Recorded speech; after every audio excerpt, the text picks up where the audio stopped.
UP board ने अपना जो लेटेस्ट मॉडल पेपर है 2024-25 बोर्ड एग्जाम के लिए लॉन्च कर दिया है। ठीक है। और इसका फुल सोल्यूशन मैं इस वीडियो में बताने वाला हूँ। तो बिना किसी देरी के पहले प्रश्न पे आ जाते हैं। पहला प्रश्न आपसे क्या बोल रहा है कि नहीं दो संख्याओं का लॉशअप 60 है, HCF 3 है, एक संख्या 12 है, तो दूसरी संख्या क्या होगी। इन प्रश्नों का जो उत्तर है वो आपको OMR शीट पे देना होगा। बोर्ड एग्जाम में आपको OMR शीट भी मिलेगी। ठीक है। तो वीडियो को लाइक करोगे तो इसका PDF भी विद सोल्यूशन में प्रोवाइड करा दूंगा, लिंक में डाल दूंगा डिस्क्रिप्शन पे, जैसे इस वीडियो पे 1000 लाइक होते हैं। तो आप जानते हैं कि दो संख्याओं का जो गुणनफल होता है, ठीक है, वो क्या होता है, LCM गुणा HCF के बराबर होता है। ये नियम आप जानते हो। तो एक संख्या में दे रखी है 12, पहली संख्या में 12 दे रखी है, दूसरी संख्या को x मान लेते हैं जो हमें निकालनी है। लॉशअप में दे रखा है 60 और हमें HCF दे रखा है 3। 12 गुणे में है, इधर आके क्या हो जाएगा, बट्टे में आ जाएगा, ऊपर गुणे में 3 है, 12 पंजे 60, तो x का मान क्या आ जाएगा, 5 3 15 आ जाएगा। तो ऑप्शन नंबर ये जो बी है वो बिल्कुल सही हो जाएगा। क्या होगा, 15 होगा। सेकंड वाले क्वेश्चन में क्या बोल रहा है, एक शून्येतर परिमेय संख्या और अपरिमेय संख्या का गुणनफल क्या होता है। अगर एक परिमेय संख्या ले लो, जैसे कि मैंने ले लिया 2, और एक अपरिमेय संख्या ले लो जैसे कि 7 अंडर रूट, तो परिमेय और अपरिमेय का अगर गुणनफल हो तो वो हमेशा क्या रहता है, एक अपरिमेय संख्या रहती है। ऑप्शन नंबर ए सही हो जाएगा। ठीक है। अगर एक अपरिमेय और एक परिमेय है, उसको जोड़ो घटाओ गुणा करो भाग करो, हमेशा वो अपरिमेय रहेगा। कह रहे हैं ये जो रेखा युग्म है और ये जो रेखा युग्म है, इसके हल कैसे होंगे। तो हल क्या प्रकृति पूछा है तो आपको अनुपातों की तुलना करके बताना पड़ेगा। तो A1/A2 निकालते हैं। A1 क्या होता है, एक्स का गुणज 1, इस वाले एक्स का गुणज क्या है 4। फिर निकालेंगे हम B1/B2। B1 कितना है, वाई का गुणज 2, और इसका कितना है 8, तो ये भी आगे 2 1 कम 2, 2 चुके 8। फिर आ जाओ C1/C2 निकालो। C1 कितना है -5 और C2 कितना है -20। तो ये 5 कम 5, 5 चौको 20, तीनों बराबर आ गए। जब तीनों बराबर होते हैं तो समपाती रेखा होती है, और समपाती रेखा के अपरिमित रूप से ढेर सारे हल होते हैं, अनेक हल होते हैं। अगला जो प्रश्न है वह सबसे बड़ी संख्या जिसमें 70 और 125 को विभाजित करने पर क्रमशः शेषफल 5 और 8 है। मतलब 70 से शेषफल देगा 5, तो 70 में से 5 घटा दो तो आ जाएगा 65। ठीक है। और 125 में से 8 घटा दो तो आ जाएगा 117। ठीक है। शेषफल जब भी बोलेगा हमें घटा देना होता है। और यहाँ क्या लिखा है, बड़ी से बड़ी संख्या, बड़ी से बड़ी का मतलब HCF, और यहाँ अगर छोटी से छोटी संख्या लिखा होता तो हमें निकालना होता है लॉशअप LCM। गुणनखंड करेंगे, 5 से घटेगा, 5 कम 5, 5 तिया 15, ये हो जाएगा 13 1 कम 13। फिर आ जाओ, कटेगा 3 से, 3 तिया 9, 3 नम 27, 3 1 कम 3, 3 तिया 9, और ये हो जाएगा 13 1 कम 13। तो मैं इस 65 को लिख सकता हूँ 5 गुणे 13, और 117 को लिख सकता हूँ 3 कितनी बार है, 2 बार, और 13 है 1 बार। तो जो संख्या दोनों में उसको देखना है हमें, तो 13 दोनों में है, हमें निकालना है HCF। जो संख्या दोनों में होती है उसकी न्यूनतम घात लेते हैं। 13 की न्यूनतम घात क्या हो जाएगी, 13, यानी कि आंसर हो जाएगा 13। 3 के प्रथम 5 गुणजों का माध्य क्या होगा। 3 के प्रथम 5 गुणज का माध्य निकालना है। तो माध्य में क्या होता है, 3 का पहाड़ा पढ़ दो, 3 एक कम 3, 3 दूनी 6, 3 तिया 9, 3 तिया 9, 3 चौके 12, और 3 ही बचे 15। 5 संख्या है, 5 से भाग दे देंगे, माध्य निकालने के लिए बोला है। ठीक है। अब अगर आप ध्यानपूर्वक देखोगे, 3 यहाँ से क्या है, उभयनिष्ठ है, या डायरेक्ट आप जोड़ सकते हो। ठीक है, जोड़ दो, या फिर 3 उभयनिष्ठ निकालोगे तो क्या आ जाएगा, 3 एक कम 3, 3 दूनी 6, 3 दिया 9, 3 चौको 12, 3 ही बचे 15, बट्टे में क्या है 5 है। तो यहाँ से देखो कितना हो जाएगा, 2 और 3 5, और 5 10, और 4 और 1 15, 3 गुणा 15 बट्टे में 5, 5 तिया 15। कुछ गड़बड़ कर रहे हैं क्या हम। 3 के प्रथम 5 गुणजों का, अच्छा माध्य निकालने लग गया, यहाँ योग लिखा है, 3 के प्रथम 5 गुणजों का योगफल क्या होगा। तो योगफल पूछा ना, तो जोड़ देना, 3 तिया 3 एक कम 3, 3 दूनी 6, 3 तिया 9, 3 चौके 12, 3 बचे 15, इन सबको ना जोड़ देना है। ठीक है। 3 उभयनिष्ठ निकाल लोगे तो 3 एक कम 3, 3 दूनी 6, 3 दिया 9, 3 चौके 12, 3 बचे 15। तो ये कितना आ रहा था 15, 15 दिया 45। योग बोला है, मैं माध्य निकालने लग गया था, आई एम सॉरी गाइस। अगले वाले प्रश्न में आ जाते हैं। ठीक है, कह रहे हैं ये जो द्विघात समीकरण है, निम्न कथन पे विवेचन करना है आपको। विविक्तिकर के बारे में पूछ रहा है यहाँ पर। तो विविक्तिकर का सूत्र होता है डी बराबर बी स्क्वायर माइनस का 4ac। ए क्या है एक्स स्क्वायर का गुणज 2, बी क्या है एक्स का गुणज माइनस के 4, और सी क्या है अचर पद 3। सूत्र में रख दो। यहाँ पर है माइनस का 4 का वर्ग माइनस 4, ए कितना है 2 और सी कितना है 3। तो ये हो जाएगा 4 चौको 16, 4 दूनी 8, 8 तिया 24, कितना आ रहा है माइनस के 8।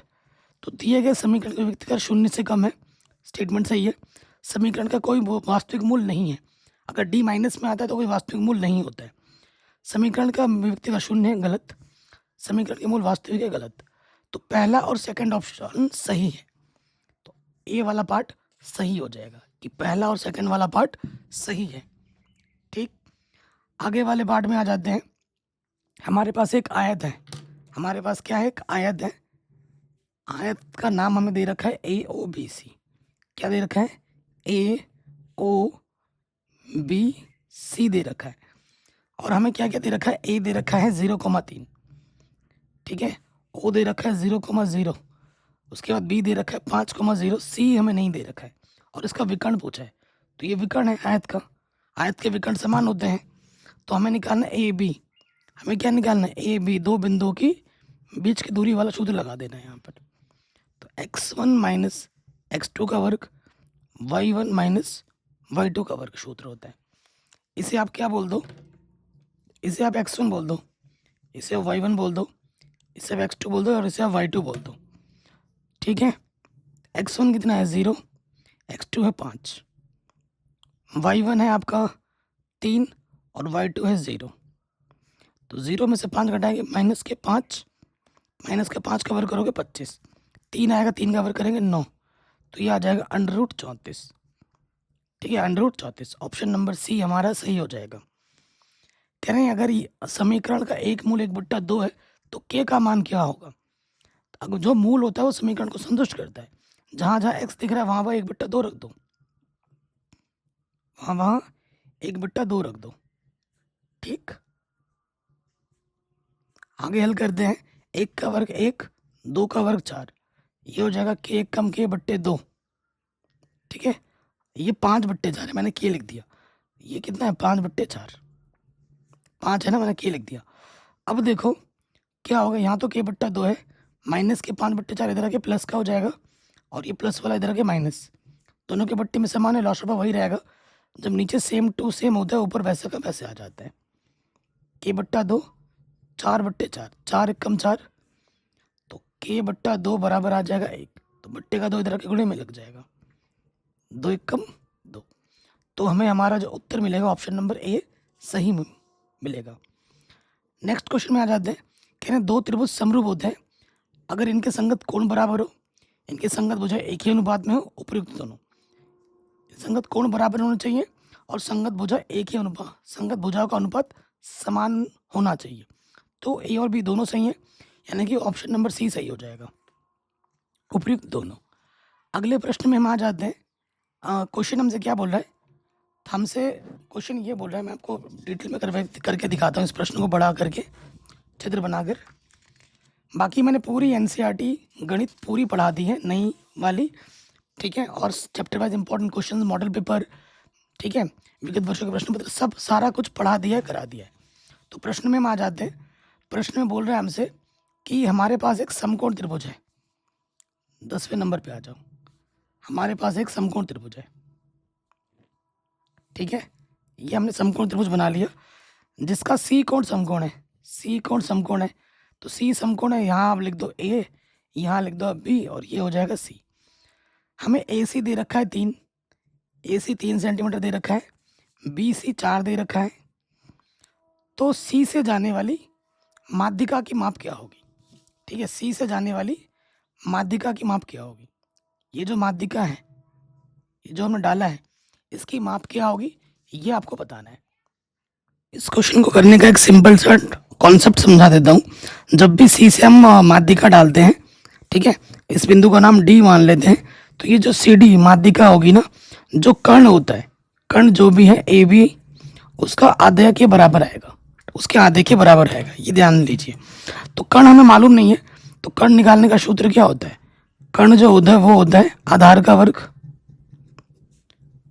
प्लस लंब का वर्ग, यही होता है। तो देखो मेरे भाई, आधार मेरे पास क्या है? 4 है, और लंब मेरे पास कितना है? 3 है। वर्ग कर दूंगा, 4 का वर्ग 16, 3 का वर्ग 9, तो जोड़ूंगा तो कितना आ जाएगा? 25। तो कर्ण मुझे निकालना है, ठीक है। तो कर्ण क्या होगा? 25 का वर्गमूल, यानी कि आ जाएगा 5। तो ए बी हमें कितना मिल गया? 5। हमें कर देना 5 का आधा, तो 5 का आधा कितना होगा? 2.5 सेंटीमीटर। आंसर आ जाएगा 2.5 सेंटीमीटर, यानी कि ऑप्शन नंबर पहला वाला सही हो जाएगा। ठीक है, कोई भी डाउट हो आप प्रश्न को दोबारा देख सकते हैं। अगले प्रश्न में आ जाओ। कह रहे हैं sine theta minus cos theta का मान 1 है, तो साइन की पावर 4 थीटा प्लस कॉस की पावर 4 थीटा का मान क्या होगा, ये आपको बताना है। ठीक है, तो ऐसे नहीं निकलेगा, मैं आपको पूरा सॉल्व करके दिखाऊंगा। 11वें नंबर पे आ जाते हैं। हमें क्या दे रखा है? Sine theta minus cos theta, इसका मान 1 दे रखा है, और हमें ज्ञात करना है साइन की पावर 4 थीटा कॉस की पावर 4 थीटा का मान हमें ज्ञात करना है। तो मैं क्या करूँगा, ये चीज़ दे रखी ना, इधर भी वर्क कर दूंगा, इधर भी वर्क कर दूंगा, दोनों तरफ वर्क कर दिया। खोल देते हैं, ये हो जाएगा ए का वर्ग प्लस बी का वर्ग माइनस का 2ab, और 1 का वर्ग क्या हो जाएगा? 1। कोई दिक्कत? साइन स्क्वायर प्लस कॉस का थीटा का मान कितना होता है? 1 होता है। और ये इधर भी 1 का वर्ग 1 प्लस का 1 इधर के क्या हो जाएगा? माइनस का 1। और यहाँ क्या हो जाएगा? माइनस वाला इधर के क्या हो जाएगा? प्लस का हो जाएगा। 2 साइन थीटा कॉस थीटा, यानी कि 2 साइन थीटा कॉस थीटा की जगह पे मैं क्या रख सकता हूँ? 0 रख सकता हूँ। अच्छा, फिर से आ जाओ। हम जानते हैं sine square theta plus cos square theta का मान 1 होता है 1। अब मैं क्या करूँगा? दोनों तरफ वर्क कर दूंगा, इधर भी वर्क करूँगा, इधर भी वर्क करूँगा, फिर सूत्र लगा दूंगा। ए का वर्ग प्लस बी का वर्ग प्लस का 2ab, सूत्र लगा दे, 1 का वर्ग 1। अब आप देखो, ये हो जाएगा, क्या हो जाएगा? साइन की पावर 4 थीटा, 2 दूनी 4, यहाँ पे भी हो जाएगा कॉस की पावर 4 थीटा। अब यहाँ से देखो, इसको मैं ऐसे लिख सकता हूँ 2 साइन थीटा कॉस थीटा, और यहाँ पे डाल दो गुणे में साइन थीटा कॉस थीटा। इस यहाँ साइन स्क्वायर से 1 ले लिया, यहाँ कॉस स्क्वायर से इधर एक कॉस को साथ में रख दिया, और इसका साइन और इसका कॉस इसको एक साथ रख दिया। ऐसा क्यों किया? क्योंकि इसका मान मुझे मालूम है। इसका मान मुझे कितना मालूम है? 0। और 0 गुणा कुछ भी क्या होता है? 0 होता है। तो ये तो 0 हो जाएगा, यानी कि साइन की पावर 4 थीटा प्लस कॉस की पावर 4 थीटा, 0 गुणा कुछ भी क्या होता है? 0। ये किसी भी संख्या में 0 जोड़ोगे वही आ जाता है। तो साइन की पावर 4 थीटा प्लस कॉस की पावर 4 थीटा का मान क्या हो जाएगा? 1 हो जाएगा। ठीक है, कितना आ जाएगा? 1। तो मैंने आपको करके दिखाया है हल, ऑप्शन नंबर ए हमारा सही हो जाएगा। ठीक है जी, आगे बढ़ते हैं, अगले प्रश्न में आ जाओ। प्रश्न क्या बोल रहा है? साइन 2a 2 साइन a के बराबर किस एंगल पे होता है? तो ये एनसीईआरटी का प्रश्न है। अगर एंगल आप 0 ले लोगे, ए का मान क्या ले लोगे? 0। तो यहाँ रखो, हमें दे रखा है साइन 2a, क्या दे रखा है? 2 साइन a के बराबर दे रखा है। ए का मान क्या है? 0। 2 साइन यहाँ पर है 0, तो ये हो जाएगा 2 गुणा 0 0, और साइन 0 का मान 0, साइन 0 का मान 0, 2 गुणा 0 0, तो 0 दोनों तरफ आप बराबर आके जो LHS है वही RHS है। तो ऑप्शन नंबर ए हमारा सही हो जाएगा। आगे बढ़ते हैं।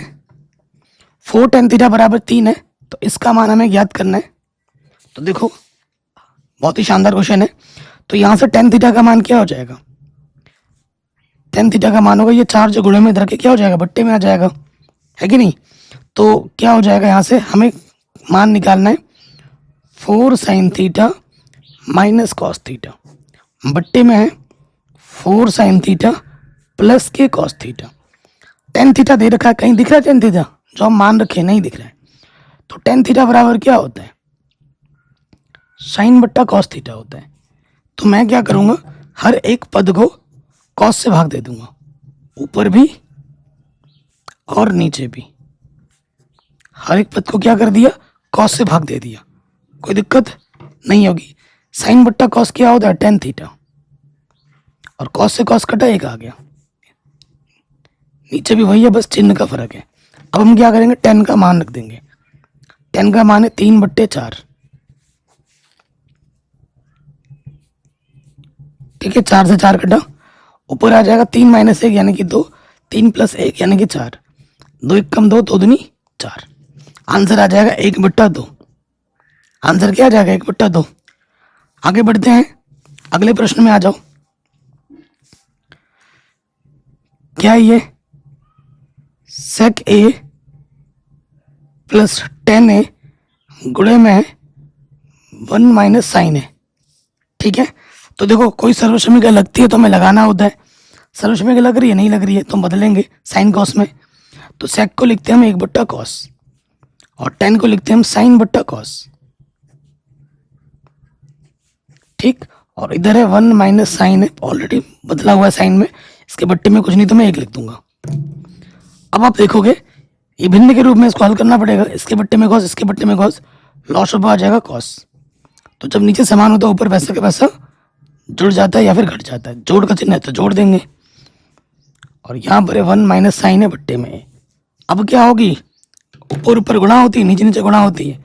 आपको एक सूत्र पता है, ये किस रूप में दिख रहा है? a + b गुणा a - b, a + b गुणा a - b। क्या होता है सूत्र? a² माइनस का b² होता है। तो लगा दीजिए सूत्र, तो यहाँ पे हो जाएगा 1 का वर्ग और ये b का वर्ग, cos 1 कम cos, ऊपर ऊपर गुणा कर दे नीचे नीचे को, 1 का वर्ग 1, और ये हो जाएगा sin² a। तो ये भी तो एक सर्वसमीकरण है। 1 - sin² क्या होता है? cos² है, और स्क्वायर का मतलब क्या होता है? 2 है ना, मतलब 2 बार गुणे में cos a गुणा cos a, बट्टे में क्या है? cos है, cos से cos कटा, तो हमें कितना मिला? cos a। आंसर आ जाएगा cos a। आंसर कितना आ जाएगा? cos a आ जाएगा। ठीक हो गया, अगले प्रश्न में आ जाओ। कह रहे हैं 8 त्रिज्या सेंटीमीटर वाले वृत्त के त्रिज्यखंड का कोण अगर थीटा हो तो त्रिज्यखंड का क्षेत्रफल का सूत्र क्या होता है? तो θ/360 πr², पहला वाला ऑप्शन होता है। सूत्र पूछा है, जो एक सुराही होती है, सुराही आपने देखी है, सुराही है ये। तो हमसे पूछा है कि एक सुराही निम्नलिखित में से किसका संयोजन है? तो एक गोला और एक बेलन का संयोजन है। अगला प्रश्न है, 1 से 10 तक की धनात्मक विषम संख्याओं का माध्य क्या होगा? यहाँ माध्य पूछा है, तो विषम संख्याओं का माध्य कितनी है? 1 3 5 7 9, कितनी संख्या आई है? 5, तो 5 से भाग दे देंगे। ठीक है, तो जोड़ो, 9 और 1 10, 20 5 25 बट्टे 5, तो 5 बजे 25। ऑप्शन नंबर ये जो डी है वो सही हो जाएगा। ठीक है, अगले प्रश्न में हम आ जाते हैं। हमसे क्या बोल रहे हैं, इन आंकड़ों की माध्यिका बताइए। तो आंकड़े देखो आरोही क्रम में दे रखे हैं, अगर नहीं दिए होते तो हमें आरोही क्रम में पहले करना पड़ता, आरोही क्रम में तो पहले से ही दे रखा है। तो हम क्या करेंगे, गिनेंगे अब, 1 2 3 4 5 6 है, 6 है, सम संख्या है, तो इधर बीच में 2 पद रहते हैं। सम संख्या की स्थिति में बीच में 2 पद रहते हैं, विषम संख्या की स्थिति में बीच में एक ही पद रहता है, और जो पद रहता है वही माध्यिका होता है। तो इधर 2 पद कर दिए, इधर 2 पद कर दिए, बीच में 2 पद बचा, बीच में 2 पद छोड़ के इधर जितने होंगे उधर भी उतने पद होंगे। शॉर्ट ट्रिक है ये। तो जो 2 पद बचे उन दोनों पदों को जोड़ देते हैं और आधा कर देते हैं, तो ये आ जाएगा 33/2। कितना आ जाएगा? 33/2।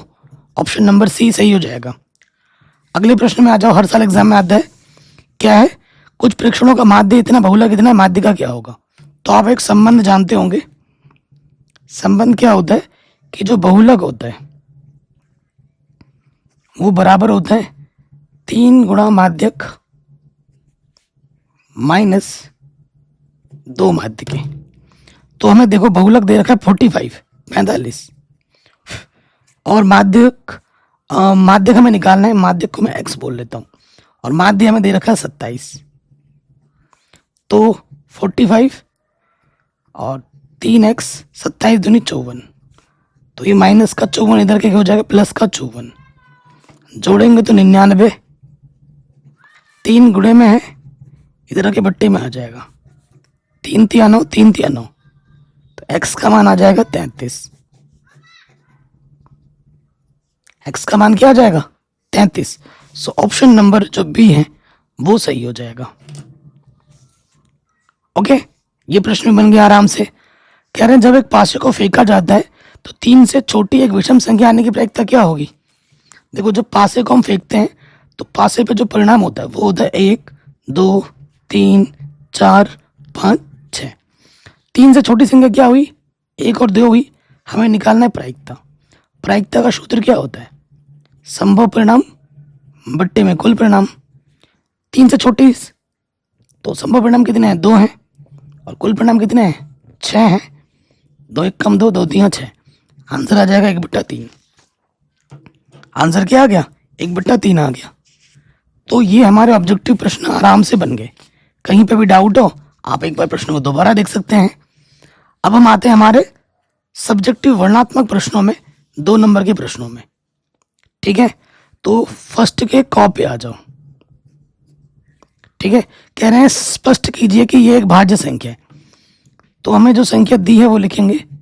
दिया है क्या दे रखा है 3 गुणा 5 गुणा 7 प्लस 7। ठीक है, ये हमें दे रखा है। तो देखो यहाँ से उभयनिष्ठ क्या है हमें भाज्य संख्या दिखाना है।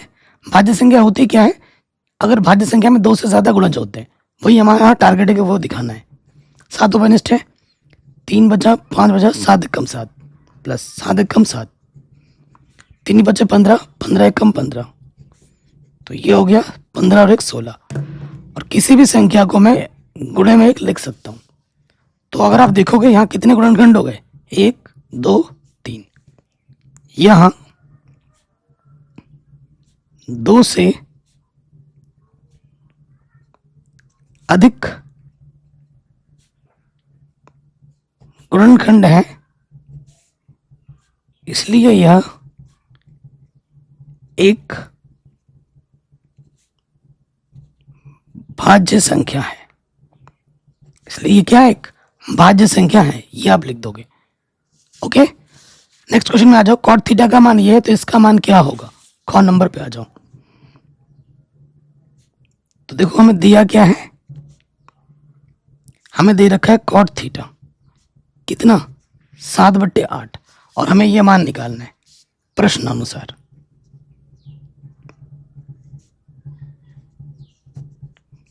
क्या निकालना है 1 प्लस साइन थीटा गुणे में 1 माइनस साइन थीटा बट्टे में 1 प्लस कॉस थीटा गुणे में 1 माइनस कॉस थीटा। इसका मान हमें ज्ञात करना है। ठीक है जी, तो आप जानते हो कि भैया a प्लस बी गुणे में a माइनस बी सूत्र क्या होता है ए स्क्वायर माइनस का बी स्क्वायर होता है कि नहीं। ये a प्लस बी गुणा a माइनस बी इसी सूत्र के रूप में ऊपर नीचे a का वर्ग माइनस b का वर्ग a का वर्ग माइनस b का वर्ग 1 का वर्ग 1। सर्वसमी क्या होता है तो आप जानते हैं 1 माइनस साइन स्क्वायर क्या होता है cos square theta. 1 minus cos square क्या होता है साइन स्क्वायर थीटा। और कॉस बट्टा साइन क्या होता है कॉट थीटा। दोनों में स्क्वायर है तो कॉट थीटा का वर्ग लगा दो। कॉट थीटा में दे ही रखा है कितने दे रखा है 7/8 मान रख दो। तो 7 7 49 8 8 64। आंसर आ जाएगा 49/64 49/64। कोई डाउट या कोई दिक्कत नहीं होगी। अगले प्रश्न में हम आ जाते हैं। हमसे ये बोला जा रहा है 2 घनों जिनमें से प्रत्येक का आयतन 64 सेंटीमीटर क्यूब है संलग्न फलकों को मिलाकर एक घनाभ बनाया जाता है। इससे प्राप्त घनाभ का पृष्ठीय क्षेत्रफल क्या होगा ये हमें ज्ञात करना है। बहुत ही सिंपल क्वेश्चन है हर साल एग्जाम में आ जाता है। गौ नंबर दो घन है सेम टाइप के, ठीक, ये एक घन है और दूसरा घन है सेम टू सेम टाइप का, इनको मिलाकर एक क्या बनाया जा रहा है, घना बनाया जा रहा है। ठीक है, क्या बनाया गया है, घना बनाया। तो मान लेते हैं जो घन की भुजा है ना वो ए है, तो ये भी ए होगा। तो इन दोनों को जब जुड़ाओगे तो जो लंबाई होगी यहाँ से क्या हो जाएगी, ए प्लस ए होगी। घन की जो लंबाई होती है वही चौड़ाई होती है, वही ऊंचाई होती है। तो इस घनाभ की जो चौड़ाई होगी वही रहेगी, ऊंचाई भी वही रहेगी। ठीक है, तो यहाँ लिख देंगे हम, माना घन की भुजा ए सेंटीमीटर है, यह मान लेंगे। और हमें दिया क्या है, हमें दिया है घन का आयतन। हमें क्या दे रखा है, घन का आयतन दे रखा है, जो कि है भुजा की घात 3। कितना है, भुजा की घात 3, और सूत्र होता है। और घन का आयतन हमें क्या दे रखा है, 64 दे रखा है।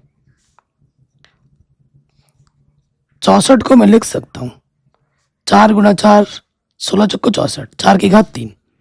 घातों की तुलना करूंगा, ए का मान आ जाएगा 4, ए का मान क्या आ जाएगा, 4 आ जाएगा। हमें घनाभ के लिए बात करनी है, तो अब हम क्या निकालेंगे, यहां से निकाल दोगे, अतः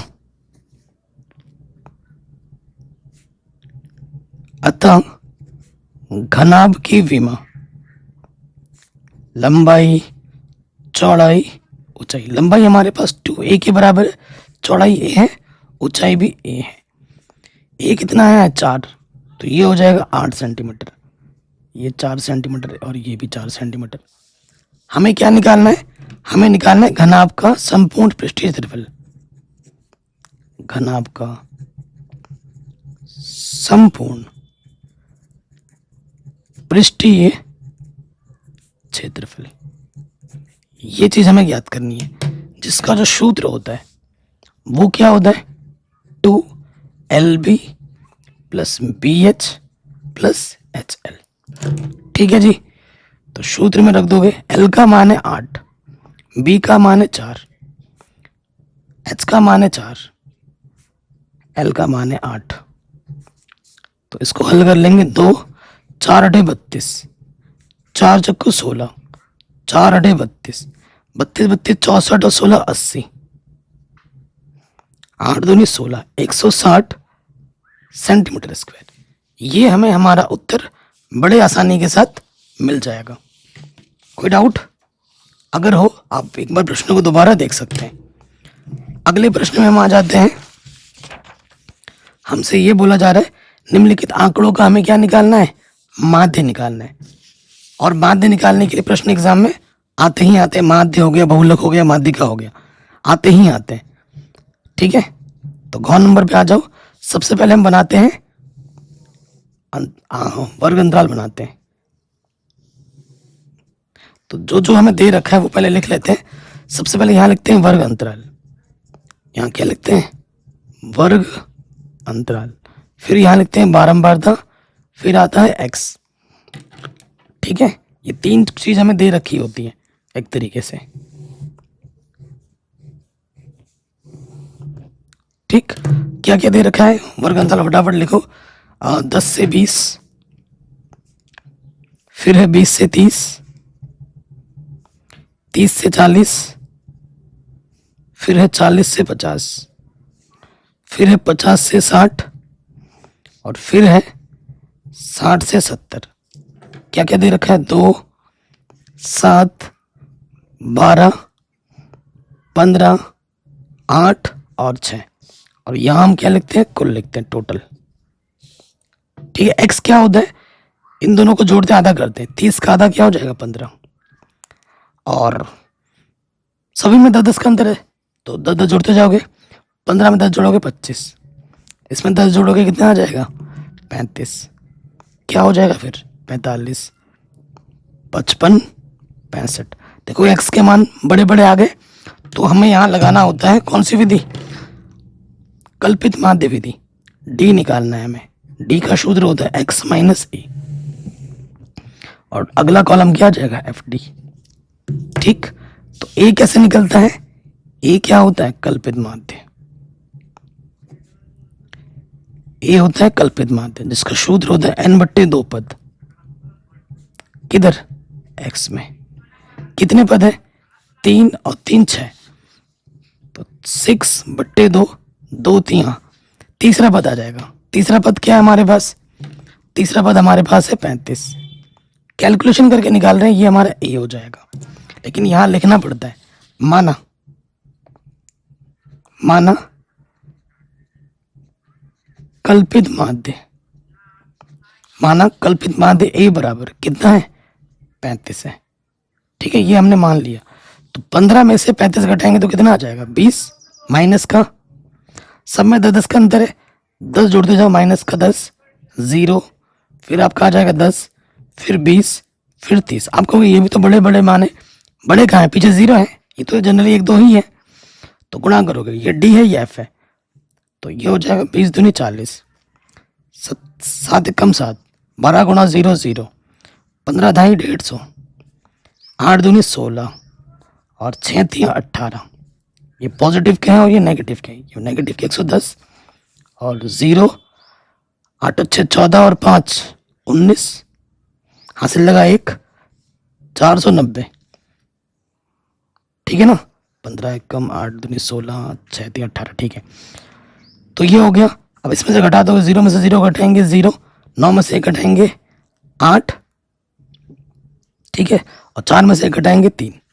एफ में आ जाओ, यहाँ पे देखो कितना है? 12 और 8 20 हो गया। ठीक है, 20 हो गया। और उसके बाद देखो 7 और 2 9, 9 और 6 15, ये 15 हो गया। 15 15 30 और 20 कितना हो गया? 50, ये 50 आ गया।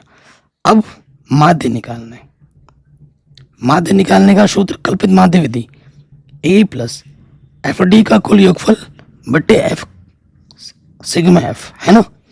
एफ का कुल योगफल। ए हमारे पास कितना है? 35, ये है 380 बट्टे में 50, 0 से 0 कटा, 5 से भाग दोगे, 5 7 35, 5 7 35, 0.3 बजा, 5 6 30, तो 35 हम जोड़ देंगे 7.6, तो ये हो जाएगा 42.6।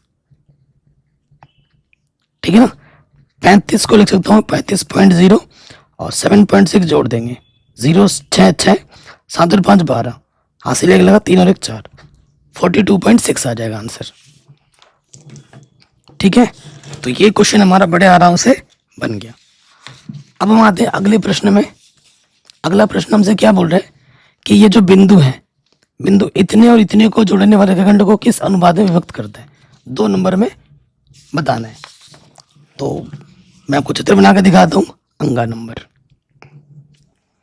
हमारे पास एक रेखाखंड है, रेखाखंड का नाम बोल देते हैं ए बी। ए का जो बिंदु दे रखा है हमें, वो दे रखा है -6,10, और बी जो दे रखा है वो दे रखा है 3, -8। इसको एक बिंदु P जो कि -4,6 किस अनुपात में विभक्त करती है वो बताना है। तो मान लेंगे कि M1 अनुपात M2 में विभक्त कर दिए। ऐसा चित्र भी आपको एग्जाम में बनाना है। ये आपका x1 है, ये आपका y1, ये आपका x2 है, ये आपका y2, और ये x और ये y, और ये जो बिंदु है वो, ये बिंदु क्या है? आपका विभाजन बिंदु है। इस रेखाखंड को विभाजित कर रहा है, विभाजन बिंदु है ये। तो हम कौन सा नियम लगाएंगे यहाँ पर? विभाजन सूत्र। तो यहाँ लिखेंगे विभाजन सूत्र से। तो विभाजन सूत्र क्या होता है? x ले लो या y ले लो, कोई भी एक ले लो। x बराबर क्या होता है? m1 x2 plus m2 x1 बट्टे में m1 प्लस m2, ये होता है। ठीक है, तो x की जगह पे क्या है हमारे पास? -4। m1 हमें पता नहीं, x2 की जगह पर है 3, m2 हमें पता नहीं, x1 की जगह पर है -6 बट्टे में m1 प्लस m2। m1 पता नहीं, m2 भी पता नहीं। इसके बट्टे में कुछ नहीं, एक तिरछे गुणा करोगे तो ये हो जाएगा -4 m1 -4 m2। ये हो जाएगा आपका 3 m1 माइनस के 6m2। किसी भी संख्या को 1 से गुणा कर दे वही संख्या रहती है। m1 को एक तरफ लेके आओ, प्लस का 3m1 इधर क्या हो जाएगा, माइनस का 3m1, और माइनस का 4 इधर क्या हो जाएगा, प्लस के 4m2। माइनस 4 माइनस 3 माइनस के 7m1। 6 में 4 जोड़ोगे, माइनस 6 में 4 जोड़ोगे, माइनस का 2 बचेगा, माइनस से माइनस कैंसिल। ये m2 गुणे में इधर के बट्टे में आ गया, ये 7 गुणे में इधर के बट्टे में आ गया। और बट्टे का मतलब ही क्या होता है, अनुपात। तो आंसर आ जाएगा 2:7। आंसर क्या आ जाएगा, 2:7 आ जाएगा। ठीक है जी, कोई भी डाउट हो या फिर दिक्कत हो, आप एक बार प्रश्न को दोबारा देख सकते हैं। ठीक है जी, अगले क्वेश्चन में आ जाओ। 4 नंबर में कह रहे हैं x और y में एक ऐसा संबंध ज्ञात कीजिए कि बिंदु x, y बिंदु 3,6 और -3,4 से समदूरस्थ हो, समान दूरी पर हो, ये हमें बताना है। 4 नंबर का प्रश्न है। ठीक है, तो चलिए इसको हम सॉल्व करते हैं।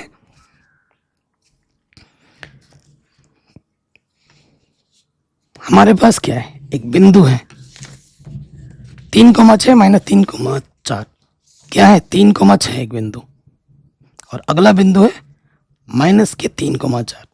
इसको इसके बीचों बीच एक बिंदु है P, इसके बीचों बीच एक बिंदु क्या है P, जो कि है x, y। इस बिंदु का नाम A बोल दो, इस बिंदु का नाम B बोल दो, जो कि समान दूरी पर है। A से जो B के बीच की दूरी है, B से जो P के बीच की दूरी है, B के बीच की दूरी है, वो सब समान है। तो हमें दिया है AP बराबर क्या दे रखा है, PB दे रखा है। ठीक है, तो हम लगा देंगे A और P के बीच की दूरी, P और B के बीच की दूरी। तो ये हो जाएगा x1 माइनस x2 का वर्ग, y1 माइनस y2 का वर्ग। फिर आ जाओ, इसमें बात होगी, ये हो जाएगा आपकी बार x1 और ये हो जाएगा x2।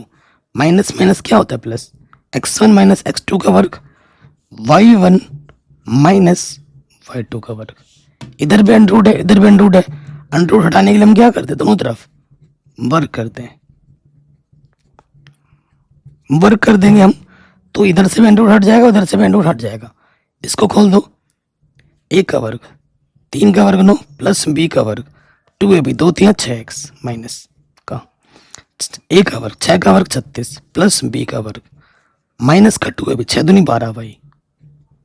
यहाँ खोलोगे a का वर्ग प्लस b का वर्ग प्लस का 2ab, ये खोलोगे a का वर्ग प्लस b का वर्ग 4 का वर्ग 16 माइनस का 2ab 4 दूनी 8 भाई। ठीक हो गया, बराबर के दोनों तरफ रखने पर समान कट जाते, एक्स स्क्वायर से एक्स स्क्वायर कटा, ये एक्स स्क्वायर है। ठीक है, फिर वाई स्क्वायर से वाई स्क्वायर कटा, फिर इधर भी 9 है, इधर भी 9 है, कटा। ओके, तो बचा क्या हमारे पास, हमारे पास बचा, देखो इधर क्या बचा 6x प्लस के 16 माइनस के 8 भाई, और ये नेगेटिव की तरह क्या हो जाएगा, पॉजिटिव का 6x पॉजिटिव के 12 भाई, और प्लस के इधर क्या हो जाएगा, माइनस का 36। उधर कुछ नहीं बचा तो 0। अब देखो 6x और 6x, ये हो जाएगा 12x, 12 में से 8 घटाएंगे 4 भाई, और 36 में 16 घटाएंगे माइनस का 20। तो क्या करेंगे, 4 से भाग दे देंगे दोनों तरफ, 4 3 12, 4 1 कम 4, 4 5 20।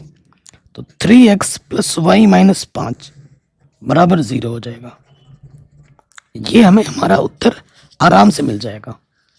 ठीक है, आगे बात करते हैं। ये जो प्रश्न आप देख रहे हैं, ठीक है, प्रश्न संग ये 4 नंबर के, ये 6 नंबर के, ये मैंने ऑलरेडी करा दिया है, ऑलरेडी। ठीक है, जिसकी मैं लिंक्स डाल दूंगा डिस्क्रिप्शन में। मेरी बात पे अगर आपको विश्वास ना हो तो डिस्क्रिप्शन में मैंने लिंक डाल दिया है, खोल के आप देख लो। और ये जो पेपर है ना, ये 2023 का मॉडल पेपर है। इस पेपर को मैंने ऑलरेडी पहले 2 बार फुल सोल्यूशन किया, 2 बार। और 25 यूपी बोर्ड इतनी कामचोर है, इतनी निडरली बोर्ड है कि उन्होंने फिर से वही मॉडल पेपर दे दिया। 23-24 लिखा था, वहां बस 24-25 लिख दिया। वाह, इतना बड़ा काम कर दिया उन्होंने। इतने में वो थक गए होंगे, कितना पता नहीं। हवा पानी मारना पड़ रहा होगा, सलाइन चलाना पड़ रहा होगा, है ना। तो भाई अगर क्या ही बताऊँ, कुछ बोलना बेकार है, ठीक है। तो मैं आपसे रिक्वेस्ट करूंगा कि ये मॉडल पेपर आप पूरा कर ले, वेरी इंपॉर्टेंट क्वेश्चंस है, ठीक है। और ऐसे क्वेश्चन एग्जाम में आएंगे। और विगत वर्षों के पिछले 3 साल के जितने भी सेट्स है वो सारे मैंने करा रखे हैं, उनको ज़रूर कर लेना। पूरी एनसीईआरटी वगैरह मैंने पढ़ा रखी है, उनको ज़रूर देख लेना कि क्वेश्चन एग्जाम में वहीं से रहने वाले हैं। बाकी वीडियो को प्लीज़ शेयर ज़रूर करें।